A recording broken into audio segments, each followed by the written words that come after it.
Hi అందరికీ. ఇంతకుముందు మీకు ఒక షార్ట్ వీడియోలో చెప్పిన కదా మనం ఎక్కడున్నాము, ఏం చేస్తున్నాము, ఈ వీడియోస్ దేని గురించి అని. దాని గురించి మాట్లాడుకునే ముందు మనం నా గురించి నా జర్నీ ఒకసారి చెప్తాను. దెన్ మన మధ్యలో ఒక మంచి కాన్వర్జేషన్ డెవలప్ అవుతుంది, మంచి అండర్స్టాండింగ్ ఉంటుంది. దానికోసం యాక్చువల్గా మనం 1 to 10th వరకు గవర్నమెంట్ స్కూల్లోనే చదువుకున్నాము. తర్వాత ఇంటరు తాండూరు చైతన్య జూనియర్ కాలేజ్లో 2 years అక్కడనే ఎంపీసీ చేసినాం మనం ఇంటర్లో. అప్పటి వరకు మనకు ఈ బయటి ప్రపంచం గురించి ఎట్లాంటి సింగిల్ నాలెడ్జ్ కూడా లేదు. తర్వాత కొంతమంది యాక్చువల్గా నేను ఇంటర్లో Telugu medium MPC group Telugu మీడియంలో కంప్లీట్ చేసిన. తర్వాత ఇట్లనే మా ఊళ్ళో ఒక బ్రో ఇట్లా వికారాబాద్లో ఎస్ఏపి కాలేజ్ ఉంటుంది, Sri Ananta Padmanabha arts and science college, అందులో ఎన్సీసీ ఉంటుంది. ఎవరో ఒక సజెషన్ ఇచ్చిన అనమాట. ఇప్పుడు ఎన్సీసీ చేస్తే ఇట్లా జాబ్స్కి ఇట్లా బాగా యూజ్ అవుతుందని ఒక టాక్ ఉండే అప్పుడు బాగా. అప్పటి వరకు అగ్నిపథ్ స్కీమ్ అయితే లేదనమాట. ఇప్పుడు ఎన్సీసీకి మంచి డిమాండ్ ఉండే, ఎన్సీసీ వల్ల చాలా యూజెస్ ఉండే, ఇప్పుడు కూడా ఉన్నాయనుకోండి ఆబ్వియస్లీ. అప్పుడు ఇంకా కొంచెం ఎక్కువ ఉంటుండే.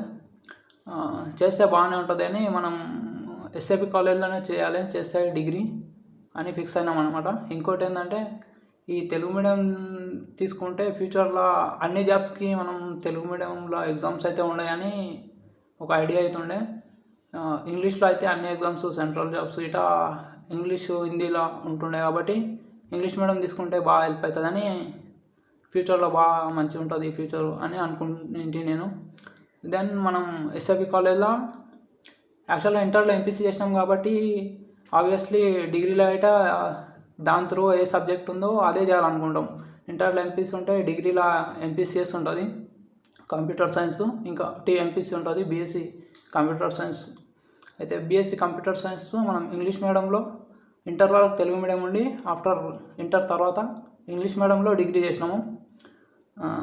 అప్పుడు డిగ్రీలో ఎట్లుంటుండే అంటే మనకు ఇంగ్లీష్ అస్సలు ఒక ముక్క బయట సరిగా రాకుండా ఇంటర్ వరకు, కానీ మన ఫ్యూచర్ గురించి ఆలోచించి మంచిగా హెల్ప్ అవుతుండొచ్చు, కష్టపడాలి అనే ఒక ఉద్దేశంతో మనం డిగ్రీలో అయితే ఇంగ్లీష్ మీడియం తీసుకున్నాము. ఇంగ్లీష్ మీడియం తీసుకున్న తర్వాత మనకు ఒక ఫస్ట్ 15 days 10 days చాలా భయం అవుతుండే. 20 days వరకు ఒక క్లాస్లో చెప్పిన ఒక ఇంగ్లీష్ ముక్క అయితే మనకు సరిగా అర్థం కాకుండే. ప్రతిదానికి నేను డౌట్స్ అడుగుతుంటే చిన్న చిన్న వర్డ్స్ గిట్ట నాకు అర్థాలు తెలియకుండే. ఎందుకంటే ఇప్పుడు మనం చిన్న ఉన్నప్పటి సంది ఇంగ్లీష్ మీడియం చదువుకునేటోళ్ళకు వాళ్ళకు బేసిక్గా జనరల్గా యూజ్ చేసే వర్డ్స్ ప్రతి వర్డ్కు కొంచెం నార్మల్గానైనా వాళ్ళకి అర్థాలు తెలుస్తాయి.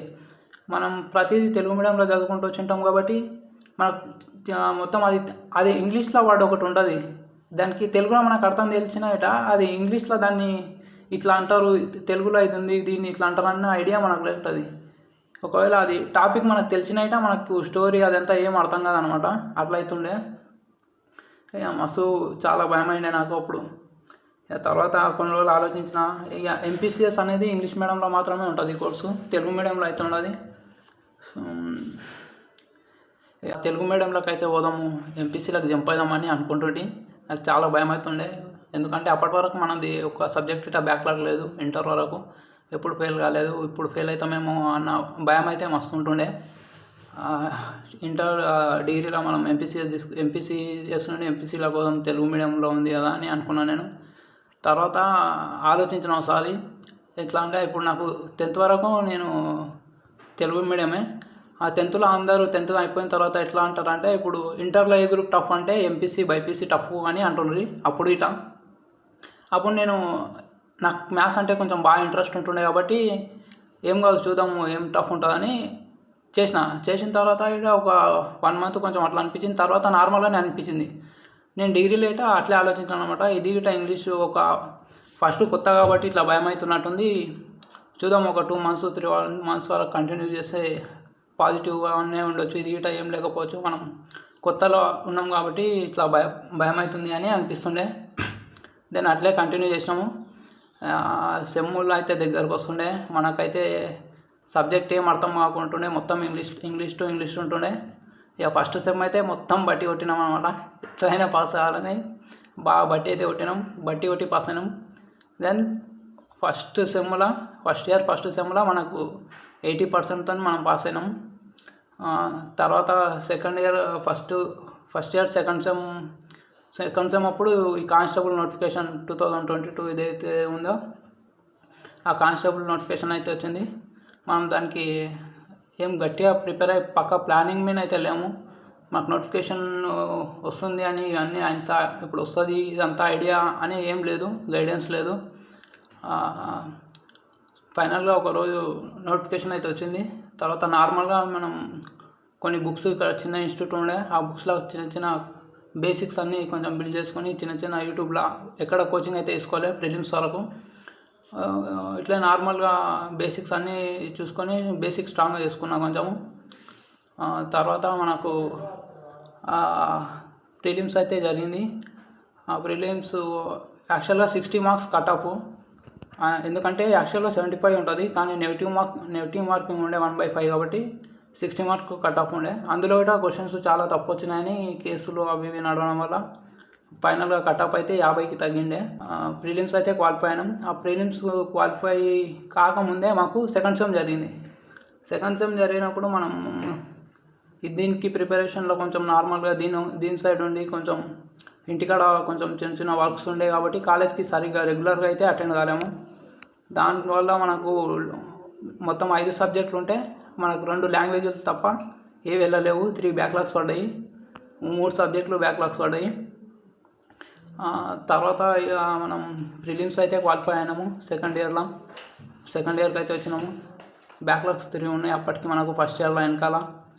ఇక అప్పుడు అయితే మనం ప్రిలిమ్స్ ఎట్లనో క్వాలిఫై అయినాము కాబట్టి ఇది ఒక మంచి ఆపర్చునిటీ అని నేను ఫీల్ అయినా. మనకు ఇది ఒక మంచి ఛాన్స్ లాంటిది. ఎందుకంటే అప్పటికి కానిస్టేబుల్ నోటిఫికేషన్కి మన ఓవరాల్ తెలంగాణ నుండి ఒక 8 లక్షల మంది అప్లై చేశారు. చాలామంది ఇట కోచింగ్ పోయిన వాళ్ళు ఇట ప్రిలిమ్స్ క్లియర్ చేయలేకపోయినారు. దాదాపు 1 లక్ష పైన అంతమంది మాత్రమే ప్రిలిమ్స్కి క్వాలిఫై అయ్యారు. ఇది మనకు మంచి ఆపర్చునిటీ అని మనం అప్పుడే వెంటనే మనకు దీనికి మనం ఓన్గా ప్రిపరేషన్ మనకు అంత గైడెన్స్ లేకపోతే మనం దీన్ని క్రాక్ చేయకపోవచ్చు. మంచిగా ప్రాపర్ గైడెన్స్ ఉండాలి. దీనికి సబ్జెక్ట్స్ ఏ బుక్స్ చదవాలో ఇవన్నీ తెలవాలి. కోచింగ్ అవసరం మ్యాండేటరీ అని నాకు అనిపించింది. అంటే ప్రతి ఒక్కరికి కోచింగ్ మ్యాండేటరీ కాదు, ఒక్కొక్కరికి ఒక్కొక్కలా ఉంటుంది. ఒకటి చిన్నప్పటి నుంచి బాగా చదివి వానికి అన్నీ తెలుసున్నోనికి అట్లాంటి వాళ్ళకు కోచింగ్ ఏం అవసరం లేదు. కొంచెం ఎట్లా చదవాలి, బుక్స్ ఎట్లా ప్రిపేర్ అవ్వాలి, ఏది వదిలేయాలి, ఏది చదవాలి ఇవన్నీ తెలవాలి. మనకు కొంచెం ఇంకా ఐడియా రావాలని మనం కోచింగ్ పర్సనల్గా నాకు మ్యాండేటరీ అనిపించింది. మనమైతే కోచింగ్ పోయినాం సెకండ్ ఇయర్లో కోచింగ్కు నవంబర్ ఆ టైంలో అయితే పోయినాము. అప్పుడే గ్రౌండ్ గిట ఉంది మనకు. ఆల్రెడీ ప్రిలిమ్స్ క్లియర్ అయిపోయిన తర్వాత మనకు గ్రౌండ్ ఉంటుంది. గ్రౌండ్ తర్వాత మెయిన్స్ ఉంటుంది. అట్లా గ్రౌండ్కి ఇట ప్రిపేర్ అయ్యకుండానే మనం మెయిన్స్కి ప్రిపేర్ అయినాము. గ్రౌండ్ చేసుకుంటూనే మెయిన్స్కి ప్రిపేర్ అయినాము. అట్లా చేస్తున్నప్పుడే మనకు ఒక ఐడియా అయితే వచ్చింది. ఒక థింగ్ ఏమర్థమైందంటే ఆ సిలబస్ చూసిన తర్వాత కానిస్టేబుల్ సిలబస్ వాళ్ళు క్లాసులు చెప్పడం కానీ యాక్చువల్గా 12 అవర్స్ క్లాసులు చెప్తుండ్రి మాకు. డైలీ మార్నింగ్ 8 ఈవినింగ్ 8 వరకు చెప్తుండ్రి. మనం మార్నింగ్ 5 o'clock లేచి గ్రౌండ్కి 3 hours పోయిన తర్వాత మళ్ళా తొందరగా ఫ్రెష్ అప్ అయ్యి వచ్చిన తర్వాత మనకు అసలు ఎట్లా మార్నింగ్ బాగా వర్కౌట్ చేసి బాగా రన్నింగ్ చేస్తే క్లాస్ అసలు వినాలనిపించకుండా బాగా నిద్ర వస్తుండే క్లాస్లో. అట్లే నార్మల్గా వినుకుంటూ పోయినాము. ఏం చెప్తున్నారు, ఏం సబ్జెక్టులో ఏముంది బేసిక్గా అట్లా తెలుసుకుంటూ పోయినాము. ఒక 3 monthsలో కోచింగ్ అయిపోయింది. అది ఎట్లా అయిపోయిందో కూడా తెలియదు మనకు. ఎందుకంటే ఎగ్జామ్ దగ్గర వస్తుంది అని తొందర చెప్పేసారు. కొన్ని టాపిక్స్ కూడా ఇంకా ఏం చెప్పలేరు. అట్లా అయిపోయింది. తర్వాత మనం ఈ ప్రిపరేషన్లో ఈ కోచింగ్ నడుస్తున్నప్పుడే నాకు ఒక క్లారిటీ అయితే వచ్చింది. అదేంటంటే మనం ఈ సబ్జెక్ట్లో మార్క్స్ గెయిన్ చేయడం అంత ఈజీ కాదనిపించింది నాకు, అంత తక్కువ షార్ట్ డ్యూరేషన్ టైంలో. ఎందుకంటే సిలబస్ అయితే చాలా ఉంది. దాన్ని మనం ఒక్కసారి చదివితే ప్రతి క్వశ్చన్కి కరెక్ట్ ఆన్సర్ పెడతామా అని నేను గ్యారంటీ వేయలేము. ఒక బుక్ ఒక 4-5 times చదివిన వాళ్ళు ఉంటారు. ఇప్పుడు వాళ్ళతో పోటీ పడి లేకుంటే ఈ దాంట్లో మనం ఇంత తక్కువ టైంలో వాళ్ళని చదవలేము, అవి రివిజన్ చేయలేము అనిపించింది నాకు. దెన్ నేనేం చేసిన అంటే ఆల్రెడీ చిన్నప్పటి నుంచి అంతనో మనం పల్లెటూళ్ళలో ఉట్టి పెరిగిన వాళ్ళము. కాబట్టి మనకు గ్రౌండ్ ఎంతో కొంత ఎవ్రీ వింటర్లో నార్మల్గా ప్రాక్టీస్ చేస్తూనే ఉంటాము. అట్లా మనకు గ్రౌండ్ మీద కొంచెము దాని మీద గ్రిప్ ఉండే. ఇంకోటి ఏం ప్లస్ ఏంటంటే మనము డిగ్రీలో ఉన్నప్పుడు ఎన్సీసీ చేసినాం కదా, మనకు కాలేజీలో బాగా రాకుతుండే, అప్పుడు బాగా స్ట్రాంగ్గా చేసారు. అప్పటికి బాడీ మంచి కండిషన్లో ఉండే, జర మంచిగా రన్నింగ్ చేయడానికి ఇవన్నిటికీ బాగా వర్క్ అవుతుండే మనకు. దెన్ మనం చూస్ చేసుకున్నాం ఏంటంటే ఇప్పుడు మంచి స్కోర్ తెచ్చి సివిల్స్ కొట్టే అంతా చదవలేము ఈ టైంలో.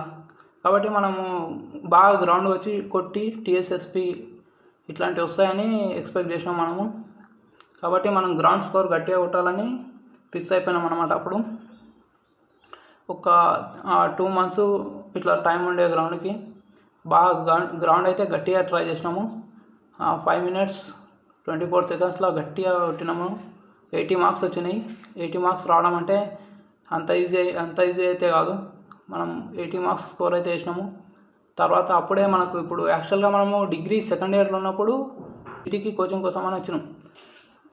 అట్లా కోచింగ్ కోసం అయితే వచ్చాము. అక్కడ డిగ్రీ ఆల్రెడీ క్లాసెస్ నడుస్తున్నాయి, థర్డ్ సెమ్కి సంబంధించినవి కానీ ఇవన్నీ క్లాసెస్ నడుస్తున్నాయి.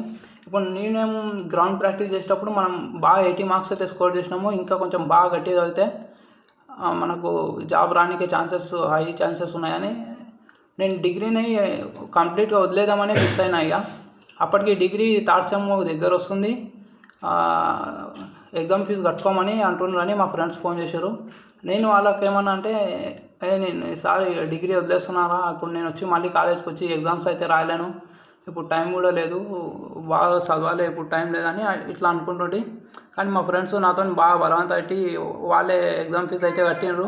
ఎందుకంటే ఇప్పుడు ఒకవేళ జాబ్ వచ్చినా రాకపోయినా మన డిగ్రీ ఒకవేళ మధ్యలో డ్రాప్ అయిపోయినట్టు ఉంటుంది, మళ్ళీ చేయలేము ఎగ్జామ్ ఫీజు కట్టకపోతే. అట్లే వాళ్ళు నార్మల్గా ఎగ్జామ్ ఫీజు కట్టి ఇచ్చిండ్రు మా ఫ్రెండ్స్. అట్లా కట్టి ఇచ్చిన తర్వాత మనం ఇది మెయిన్స్ అయిపోయిన తర్వాత కూడా 4th సెమ్ అప్పుడు వచ్చి రాసుకోవచ్చు అని అట్లా వాళ్ళైతే ఎగ్జామ్ ఫీజు కట్టి నాకు ఫోన్ చేశారు. ఎగ్జామ్ ఫీజు అయితే కట్టినాంరా, నువ్వు మెయిన్స్ అయిపోయినాక వచ్చి డిగ్రీ అట్లే కంటిన్యూ చేయరా అని కాల్ చేసి చెప్పాను అనమాట. దెన్ మనం బాగా ప్రిపేర్ అయ్యి మెయిన్స్ అయితే రాసినాం.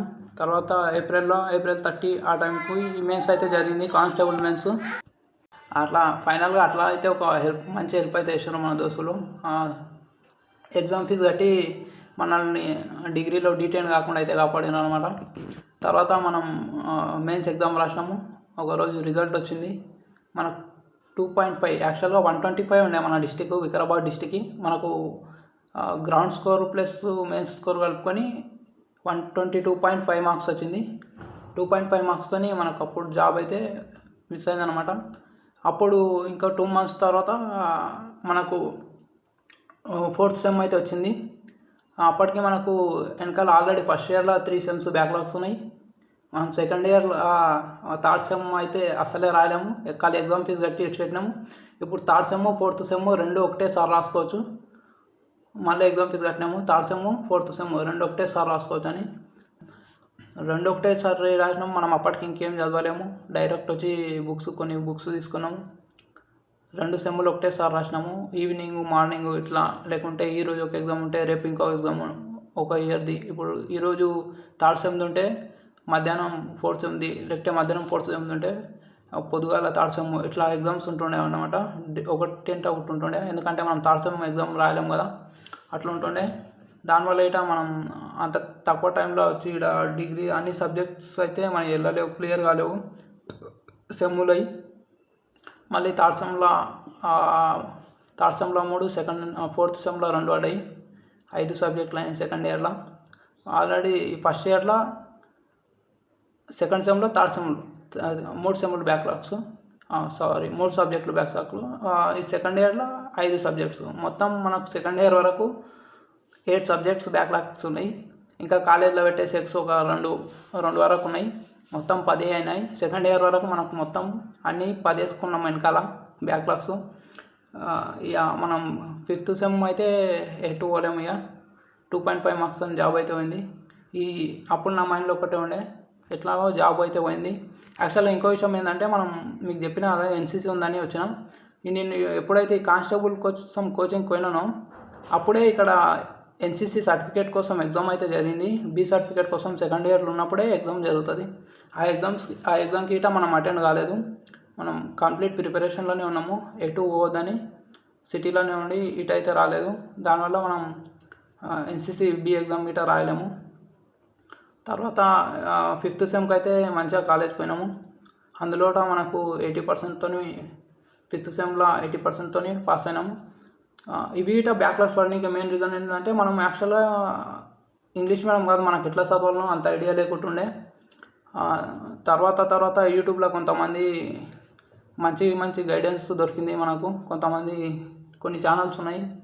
ఆ ఛానల్స్ గురించి ఇప్పుడు చెప్పొద్దు అనుకుంటున్నాను. కొన్ని మంచి ఛానల్స్ అయితే ఉన్నాయి. వాళ్ళు బాగానే గైడెన్స్ ఇచ్చారు. ఇట్లా చదవాలి, ఇట్లా ప్రిపేర్ అయితే బాగుంటుంది, ఆన్సర్స్ మంచిగా నేర్చుకోవచ్చు అని ఇట్లా గైడెన్స్ ఇస్తున్నాయి అన్నమాట. దాంతో మనకు ఒక నాలెడ్జ్ అయితే వచ్చింది. ఇప్పుడు ఆల్రెడీ 10 సబ్జెక్ట్స్ ఉన్నాయి.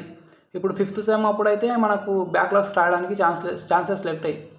మన ఓన్లీ 5th సెమ్లో ఎన్ని సబ్జెక్ట్స్ 6 సబ్జెక్ట్స్ ఉంటాయి కాబట్టి అవి మాత్రమే రాసుకోవడానికి ఉంటుంది. ఇప్పుడు 6th సెమ్ అప్పుడు మాత్రము నువ్వు మొత్తం నీకున్న బ్యాక్లాగ్స్ ఇప్పటి వరకు ఉన్న మొత్తం బ్యాక్లాగ్స్ ప్లస్ 6th సెమ్కి కావాల్సిన సబ్జెక్టులు 6 ఈ మొత్తం రాసుకోవడానికి మనకు చాయిస్ అయితే ఉంటుంది అన్నమాట. ఎగ్జామ్ ఫీజు కట్టేసుకొని అట్లా మనం 6th సెమ్కి ఇప్పటి వరకు ఉన్న బ్యాక్లాగ్స్ మొత్తం ఎగ్జామ్ ఫీజు అయితే కట్టుకున్నాము. అట్లా ఎగ్జామ్ ఫీజు కట్టుకొని ఎట్లాగో మనకు ఇప్పుడు డిగ్రీలో అయితే మనం కానిస్టేబుల్ కోచింగ్ పోయినాం. ఆల్రెడీ జాబ్ అయితే మిస్ అయింది. ఇప్పుడు డిగ్రీ నాతో పాటు చదివిన వాళ్ళు, కోచింగ్లో పోయిన వాళ్ళు డిగ్రీ ఆల్రెడీ వదిలేసుకున్నారు కొంతమంది. ఇప్పుడు మనం ఆల్రెడీ మధ్యలో సెకండ్ ఇయర్ అయిపోయింది. ఇప్పుడు ఫైనల్ ఇయర్, ఇది ఒక్క ఇయర్, ఇది మంచిగా చదివి అన్నీ వెళ్ళగొడితే డిగ్రీ ఇదే ఇయర్ మనకు కంప్లీట్ అవుతుంది. లేకపోతే మనం ఎంఎంఈన మార్క్ పడుతుంది ఇట్లా అని సీనియర్స్ అంటున్నారు అనమాట. స్టార్ లాగా వస్తుంది, నువ్వు అంటే ఫస్ట్ ఒక్క అటెంప్ట్లో తీయలేవు డిగ్రీని, నువ్వు మల్టిపుల్ టైమ్స్ అటెంప్ట్ చేసినావు. ఇప్పుడు 3 ఇయర్స్ అంటే 3 ఇయర్స్లో కంప్లీట్ చేయలేవు నువ్వు డిగ్రీ, నీకు 4 ఇయర్స్ టైం పట్టిందని ఇట్లా మెమో పైన ఇట్లా వస్తా అని చెప్తున్నారు అనమాట. మనకు తెలుసుగా ఇట్లాంటివి రిమార్క్స్ ఏమి ఉండొద్దని మనం గట్టిగా అయితే ప్రిపేర్ అయినాము. 5th సెమ్ కంప్లీట్ అయిపోయిన తర్వాత 6th సెమ్ అప్పుడు మా చిన్నక్క మ్యారేజ్ అయితే ఉండే. దానికి కూడా కొంచెం ఇంటికాడ అక్కడిక్కడ వర్క్ ఉండే. మనం ఇంకోటి విషయం ఏంటంటే మనం కానిస్టేబుల్ రిజల్ట్లో 2.5 మార్క్స్తో జాబ్ పోయింది అన్నాం కదా. అయితే డ్రైవింగ్ లైసెన్స్ ఉంటే ఎవరైతే 4 వీలర్ కార్ డ్రైవింగ్ ఉంటుంది కదా, ఆ డ్రైవింగ్ లైసెన్స్ ఉన్న వాళ్ళకు 3 మార్క్స్ అయితే కలిసినాయి. అది కూడా మనకు అప్పుడు అంత తెలియదు, ఇట్లా 3 మార్క్స్ డ్రైవింగ్ లైసెన్స్ ఉండాలి, 3 మార్క్స్ కలుస్తాయని. మన ఏజ్ కూడా అప్పుడు చాలా తక్కువ ఉంటుండే, 19 పైన 20 ఉండే, తెలియలేదు. అప్పటికే డ్రైవింగ్ లైసెన్స్ తీసి 3 ఇయర్స్ ఇట్లా ఉండాలి అని ఉండే. కాబట్టి మనం అయిపోయింది వెంబడే అది వన్స్ మేస్ అయిపోయిన తర్వాత జాబ్ రాలేదు. దాని తర్వాత మనం డ్రైవింగ్ లైసెన్స్ అయితే తీసుకోవాలి, ఇది ఫ్యూచర్లో అయితే మనకు ఎట్లయినా ఉపయోగపడుతుంది అని మనం 6th సెమ్ ముందు 6th సెమ్లో అయితే సరే ప్రాపర్గా కాలేజ్కి అయితే వెళ్ళాము. మనం చిన్న వర్క్స్ ఉంటే అవన్నీ కంప్లీట్ చేసుకున్నాము. మా అక్క మ్యారేజ్ కానీ ఈ డ్రైవింగ్ లైసెన్స్ తీసుకోవడం, కార్ డ్రైవింగ్ నేర్చుకొని డ్రైవింగ్ లైసెన్స్ తీసుకోవడం ఇవన్నీ చేసాం అన్నమాట. తర్వాత ఇంకో 1 మంత్ డిగ్రీ మన ఫైనల్ ఎగ్జామ్స్ ఉన్నాయి. 6th సెమ్తో పాటు అన్ని ఎగ్జామ్స్ ఉన్నప్పుడు మనం మళ్ళీ హాస్టల్కి అయితే వచ్చినాం అనమాట. అప్పటికి మొత్తం మనం రాయాల్సిన సబ్జెక్టులు 16-17 వరకు ఉండే. కొన్ని సెక్ ఎగ్జామ్స్ అట్లాంటివి కూడా ఉండే.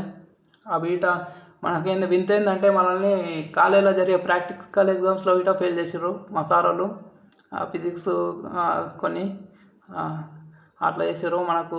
దానివల్ల చాలా ఇప్పుడున్న 16 సబ్జెక్టులకు ఒక 1 మంత్ అంటే ఒక్కొక్క సబ్జెక్టుకు 2 రోజులే టైం ఉంది. అందులో మనకు ప్రాక్టికల్ ఎగ్జామ్స్కి ఫెయిల్ చేస్తే ప్రాక్టికల్స్ వచ్చి చేయమంటారు ఈ సార్ వాళ్ళు కాలేజ్కి పోయి.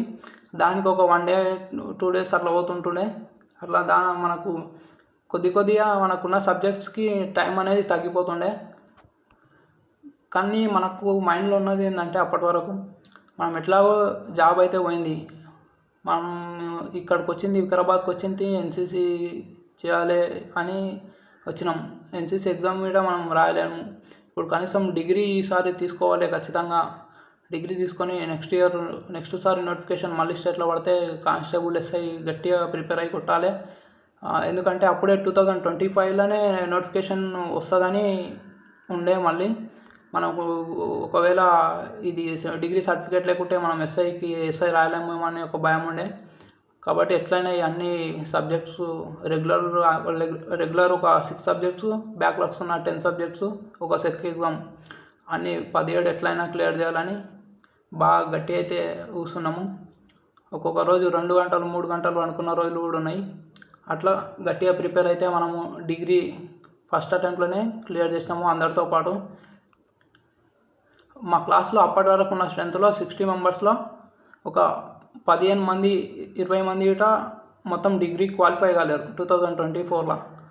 మనం తెలుగు మీడియం నుంచి మనం ఇంగ్లీష్ మీడియంకి వచ్చి ఒక 16-17 సబ్జెక్టులు ఒక సింగిల్ అటెంప్ట్లో తీయడం నాకు మస్తు అనిపించింది అనమాట. అప్పుడే నాకు ఒక మంచి కాన్ఫిడెన్స్ బిల్డ్ అయింది.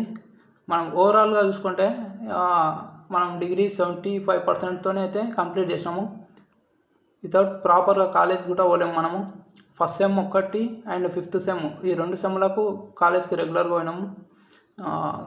మిగతా వేరే చిన్న చిన్న వర్క్స్ ఇట్లా ఉండి మనం అయితే మన ఏ పని చేసినా మనం కాలేజ్కి పోలేమంటే ఏదో ఒక ఇంపార్టెంట్ పని ఉండి, ఏదో ఒక మనకు అవసరమైన పని ఉండి, ఇంటి దగ్గర వర్క్ ఉండి, ఏది పనికి మళ్ళీ పని కోసం మనము వేస్ట్ అయితే చేయలేము మన టైంని.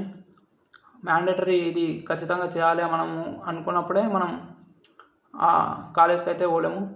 అట్లయితే మనం ఫైనల్గా డిగ్రీ అయితే కంప్లీట్ చేసాము. తర్వాత డిగ్రీ కంప్లీట్ అయిపోయిన తర్వాత మనం జూన్ జూలై ఆ టైంకు కంప్లీట్ అయిపోయింది. ఒక 4-5-6 మంత్స్ వరకు ఇంటి దగ్గర ఉన్నాము. తర్వాత 2025లో ఫిబ్రవరిలో మనం మళ్ళీ సిటీకి అయితే వచ్చినాము ప్రిపరేషన్ కంటిన్యూ చేద్దామని. ఎందుకంటే అప్పుడు ఒకటి వచ్చింది కదా జాబ్ క్యాలెండర్ అని. ఏప్రిల్లో అయితే కానిస్టేబుల్ ఎస్ఐ నోటిఫికేషన్ మళ్ళీ వస్తుంది అని, అందుకే మనం ఫిబ్రవరిలో వచ్చి కంటిన్యూ అప్పటి నుండి ప్రిపరేషన్లోనే ఉన్నాము. అయితే ఇప్పుడు ఏం చేస్తున్నాము, ఎక్కడున్నాము, ఈ వీడియోస్ ఎందుకంటే ఇప్పుడు మనము దాదాపు ఒక 8 మంత్స్ 7 మంత్స్ హైదరాబాద్లో అయితే ఉన్నాము. అక్కడ హాస్టల్ ఫీజులు, రెంట్లు అవన్నీ కట్టలేక మనము డిగ్రీ తర్వాత పీజీ చేయడానికి కోసము సిపిజెట్ అనే ఒక నోటిఫికేషన్ ఉంటుంది. నోటిఫికేషన్ అయితే ఉంటుంది అన్నమాట. మనకు మంచి యూనివర్సిటీ క్యాంపస్లో వస్తే సీట్ ఒకవేళ వచ్చిందంటే మెస్ ఫీజు ఒక 10,000 ఉంటుంది. ఇక మొత్తం కోర్స్ ఫీజు ఇవన్నీ ఏం లేకుండా అనమాట.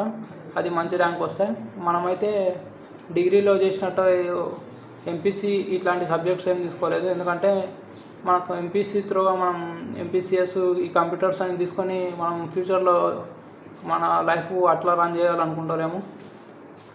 మనం ఒక గవర్నమెంట్ జాబ్ కొట్టాలనుకుంటున్నాం కాబట్టి దీనికి కావాల్సింది ఆర్ట్స్ సబ్జెక్ట్స్ అయితే బాగుంటుందని మనం ఎంఎస్ సోషాలజీ అయితే తీసుకున్నాము. ఎంఎస్ సోషాలజీలో మనకు తీసుకొని ఎంట్రన్స్కి అయితే ప్రిపేర్ అయినాము. మనకు రెగ్యులర్లో అయితే సీట్ వచ్చింది కాకతీయ యూనివర్సిటీలో. ఇది మొత్తం తెలంగాణలో టాప్ 2 యూనివర్సిటీ అన్నమాట. ఇక్కడైతే వచ్చినాము. పీజీ చేస్తున్నాము ప్రస్తుతానికి. పీజీ చేయాల్సింది మనం అసలు పీజీ మ్యాండేటరీ కాదు, ఖచ్చితంగా చేయాలి. పీజీ కోసమే వచ్చినామంటే కాదు. మనం పీజీ అన్న దాన్ని యూజ్ చేసుకొని ఇక్కడ అకామిడేషన్ వాడుకొని మంచిగా కాంపిటేటివ్కి ప్రిపేర్ అవ్వాలన్న కాన్సెప్ట్తో వచ్చినాము. పీజీ అయితే చేస్తున్నాము. ఈ పీజీ దాన్ని చేసుకుంటూనే మనం కాంపిటేటివ్ ఫీల్డ్కి మంచిగా ప్రిపేర్ అవ్వచ్చని ఈ ఆప్షన్ అయితే మనం చూస్ చేసుకున్నాము, పీజీ అనే ఒక ఆప్షన్ని. అందుకే యూనివర్సిటీ వచ్చినాము. ఇక్కడ మనకు మంచిగా గ్రౌండ్, మంచి జిమ్ ఉంటుంది, మంచి ఫుడ్ ఉంటుంది. మనకు కావాల్సింది కూడా ఇవి యూజ్ చేసుకొని మనం మంచిగా ప్రిపరేషన్ చేసుకోవచ్చు అనే ఒక థాట్తోని నోటిఫికేషన్ అయితే రాసి ఇక్కడైతే వచ్చినాము. ఈ వీడియోస్ దేని గురించి అంటే యాక్చువల్గా మనకు ఇంటర్ ఆ తర్వాత నుంచి యాక్చువల్గా 17.5 years 17.5 years నుండే మనకు జాబ్స్కి రాసుకోవడానికి ఛాన్స్ ఉంటుంది. అగ్నిపత్ కానీ ఆర్మీ కానీ మనకు అప్పటి వరకు ఏం ఐడియా లేదు ఇట్లా జాబ్స్ నోటిఫికేషన్స్ ఇవన్నీ ఉంటాయని. మనం ఈ గైడెన్స్ ఇట్లా యూట్యూబ్ త్రూగా తెలిసిన వాళ్ళ దగ్గర ఇంటి నుండి బయటికి వచ్చిన తర్వాత ఇక్కడ వికారాబాదు మన ఊరిని వదిలి బయటికి వచ్చిన తర్వాతనే చుట్టూ ఉన్న వాళ్ళని చూసుకుంటూ మనకైతే ఒక నాలెడ్జ్ వచ్చింది. అట్లా మనం మనకు తెలిసినంత వరకు నాలెడ్జ్ షేర్ చేయాలి. ఇప్పుడు గ్రౌండ్ కూడా బాగా ప్రాక్టీస్ చేయాలి. ఇప్పుడు కొన్నిటికి అగ్నిపత్ ఆర్మీ కానీ SSC-GD కానీ ఇవి రన్నింగ్లో ఈవెంట్స్లో కూడా చాలామంది క్వాలిఫై కాక జాబ్ ఓడగొట్టుకుంటారు. అట్లాంటి వాళ్ళ కోసమే మనం ఈ వీడియో చేస్తున్నాము. ఎందుకంటే నేను కానిస్టేబుల్ గ్రౌండ్ ప్రాక్టీస్ చేసేటప్పుడు నేను ఎవరి దగ్గర కోచింగ్ కానీ ఇవన్నీ ఫిజికల్కి సంబంధించింది ఏ ట్రైనింగ్ కానీ కోచింగ్ కానీ తీసుకోలేదు. నేను ఒక ఆయన వీడియో చూస్తుంటే బాగా ఆర్మీ రన్నింగ్ ఆయన 4 minutes 50 seconds లైక్ అట్లా కొట్టిండు అనమాట. ఎవ్రీడే నేను గ్రౌండ్ ప్రాక్టీస్ చేసి వచ్చినాక ఒక 5-6 times బాగా వీడియో చూసేటోని. అది ఆయన ఫుట్ వర్క్ ఎట్లా పడుతుంది, బ్రీతింగ్ ఎట్లా ఆపుతుండు, ఇవన్నీ ఓన్లీ నేను వీడియోని మాత్రమే చూసేటోని. అది మస్తు హెల్ప్ అయింది నాకు. ఆయన ఎట్లా కంట్రోల్ చేస్తుండు, బ్రీతింగ్, ఫుట్ వర్క్ ఎట్లుంది అట్లా. దాంతోపాటు మనకు మంచి డైట్ ప్లాన్ కూడా ఉండే అప్పుడు. దెన్ మనం కాబట్టి అంత మంచి 80 marks స్కోర్ చేసాము. ఇప్పుడు మళ్ళీ ఒకవేళ నోటిఫికేషన్ ఎప్పుడు వస్తుందో తెలియదు. సడన్గా మనం స్టార్ట్ చేసి అప్పట్లాగా ఒక 3 monthsలోనే చేస్తామంటే లేదు. ఎందుకంటే అప్పుడు 3 monthsలో చేసినాం కానీ మధ్యలో మనకు క్నీ పెయిన్ ఆ పెయిన్ వచ్చి చాలా ఇబ్బంది అయింది. ఇప్పుడు కూడా మళ్ళీ అట్లాంటి రిస్క్ చేయదు, మళ్ళీ స్టంట్లు చేయదు అని మనం ఈసారి లాంగ్ టర్మ్లో తీసుకున్నాము. దీన్ని కంటిన్యూ చేయాలి. ఫిజికల్గా హెల్తీగా ఉండడం కూడా ఇంపార్టెంటే. అట్లా మనం దీన్ని ఫిజికల్ ఈ గ్రౌండ్కి సంబంధించింది నాలెడ్జ్ కానీ ఎట్లా రన్నింగ్ చేయాలి, ఎట్లా ఇంప్రూవ్మెంట్ ఎట్లా ఉంటుంది, ఇవన్నీ మీకు చూస్తూ ఉంటే మీకు కూడా హెల్ప్ఫుల్ అవుతుంది. ఒక మోటివేషన్ లాగా ఉంటుంది, నాకు కూడా ఒక మోటివేషన్ లాగా ఉంటుంది. ప్రతిరోజు వీడియో అప్లోడ్ చేస్తుంటే ఒక డిసిప్లిన్ అనేది ఉంటుందని మనమైతే ఈ వీడియోస్ తీయడం అయితే స్టార్ట్ చేసినాము. ఇది ఎందుకంటే ఇది గవర్నమెంట్ జాబ్స్కి ప్రిపేర్ అవ్వడం, తొందరగా జాబ్ కొట్టడం అనేది ఒక నెల 2 నెలల్లో అయ్యే పని అయితే కాదు. ఇది ఒక లాంగ్ టర్మ్ ప్రాసెస్ లాగా ఉంటుంది. మనం అనుకున్నప్పుడే జాబ్ రాదు. ఆ నోటిఫికేషన్ పడడానికి ఆ ప్రాసెస్ ఇప్పుడు నోటిఫికేషన్ పడినట ఇది ప్రాసెస్ అంతా కంప్లీట్ కావడానికి ఒక 1 year పడుతుంది. అట్లుంటుంది. ఆ తర్వాత మనం ఓన్లీ ప్రిపరేషన్ చేసుకుంటూనే ఉండలేము. వీడియోస్ ఇట్లా చేస్తే బాగుంటుంది అనిపించింది. ఎట్లా మన ఫ్యూచర్కి ఇట్లా యూజ్ అవుతుంది, మంచి నాలెడ్జ్ అయితే షేర్ చేస్తున్నాము అని అనిపించింది. ఎట్లా మనం చేస్తుంటాము. దాంతోపాటు వీడియో తీయడం ఒకటే కదా మన వరకు, వీడియో అండ్ ఎడిటింగ్. అది కాకుండా మనకు ఈ ఫిట్నెస్ ఫీల్డ్లో ఉండడము, రన్నింగ్ చేయడము ఇవన్నీ ఇష్టమైన పని అన్నమాట. మనం ఏ జాబ్ వచ్చినా ఏం చేసినా దీన్ని కంటిన్యూ చేయాలి, ఫిట్నెస్లో ఉండాలి అనే ఒక మంచి కళ అన్నమాట. అందుకే మనం వీడియోస్ తీయడం అయితే స్టార్ట్ చేసినాము. మీకు వీడియోస్ అయితే నచ్చితే సపోర్ట్ చేయండి. యాక్చువల్గా ఇదే మన ఫస్ట్ వీడియో. ఇందులో చిన్న మిస్టేక్స్ ఏమైనా ఉంటే ఏమనుకోకండి. సరే ఉంటా, బాయ్, పీస్. మీ నరసింహ. నచ్చితే లైక్ చేసుకోండి, సబ్స్క్రైబ్ చేసుకోండి.